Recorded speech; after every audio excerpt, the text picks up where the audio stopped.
जो संसार में इंद्रियों का गुलाम रहता है वही गुलाम है, वही नौकर है, और जो इंद्रियों को अपने बस में रखता है वही मालिक है, वही राजा है। एक कहानी है, अंग देश के अंतर्गत एक चंपापुरी नाम की नगरी थी।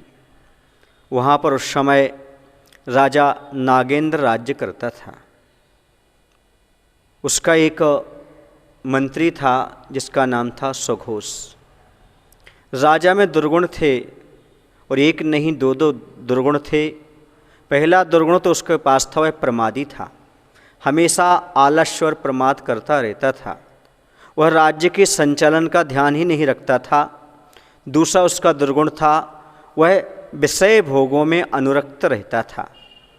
वह हमेशा रानी के महल में रहता था। मंत्री कभी उसके पास जाता था तो द्वार पर घंटों घंटों खड़ा रहता था। तब कहीं बड़ी मुश्किल से वह द्वार खोल करके राजा जवाब देता था। वो जवाब भी देता था तो बड़े अपमानजनक शब्दों में देता था। बहुत दिन गुजर जाने के बाद मंत्री को लगा, एक तो पूरा का पूरा राज्य का संचालन मैं करता हूँ, दूसरा राजा अपमानजनक शब्द बोलता है, मुझे ऐसा राजपाट नहीं चाहिए। अब मैं वृद्ध भी हो रहा हूँ, अब मुझे आत्मकल्याण करना चाहिए। तो उसने बहुत अच्छी युक्ति अपनाई, अपने पुत्रों को बुलाया और पुत्रों से कहा, जितना चाहो राजकोष से तुम लोग धन ले जाओ। मंत्री के पुत्र राजकोष से पूरा का पूरा धन ले गए, और जितना बचा था उसने गरीबों में बांट दिया। क्यों? क्योंकि उसे आत्मकल्याण करना था। उसने सोच लिया कि इस संसार के प्रपंच में कुछ नहीं रखा, अब तो तपस्या करो जिससे हमारा कल्याण होने वाला है। और ऐसा विचार करके उसने गरीबों को धन बांटने के बाद, भगवान का अभिषेक पूजन आदि करने के बाद, और जंगल में जाकर के दीक्षा धारण कर ली, मुनि अवस्था को प्राप्त हो गया। और एक एकांत स्थान पर शिला पर वृक्ष के नीचे ध्यान करने लग गए। राजा को मालूम पड़ा कि मंत्री अब राजकाज नहीं कर रहा है। उसने अपने सैनिकों से पूछा कि भाई ये तो बताओ मंत्री कहाँ गया, पता लगा करके आओ। तो लोग देख करके आए, उन्होंने कहा मंत्री तो साधु बन करके अपने आत्मकल्याण में प्रवृत्त हो गए हैं। राजा ने कहा ऐसे कैसे? क्योंकि उसी तो धर्म पर विश्वास नहीं था राजा को।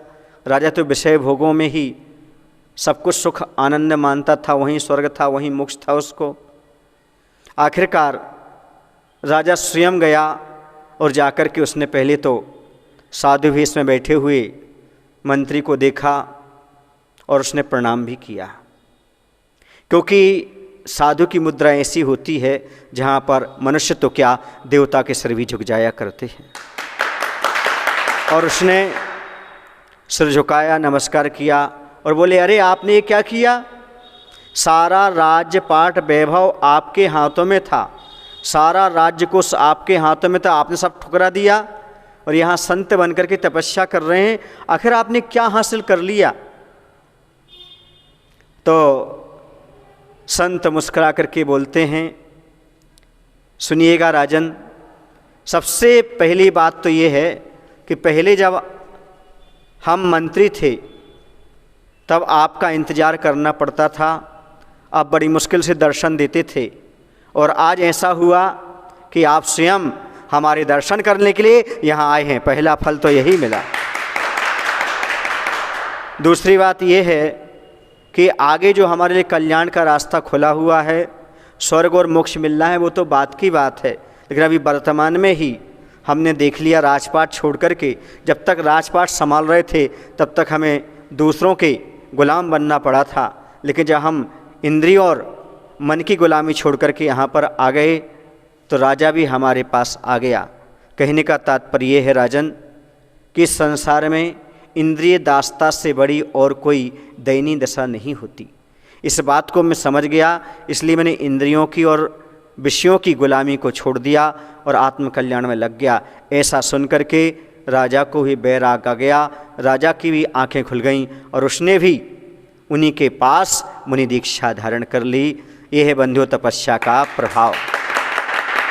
इंद्रिय निरोधा तपः, जो इंद्रियों का निरोध करते हैं वो तपस्या करते रहते हैं। और तप का अर्थ ही होता है कर्म क्षयार्थम तप्यतेति तपा, जो कर्म के क्षय के लिए तपा जाए उसका नाम तपस्या है। और इंद्रियों का निरोध करना भी तपस्या है। इसको प्रत्येक व्यक्ति को समझना चाहिए और अपनी इंद्रियों की दास्ता को छोड़ करके तपस्या में लगना चाहिए। बोले महावीर भगवान की जय। आचार्य विद्यासागर जी महाराज।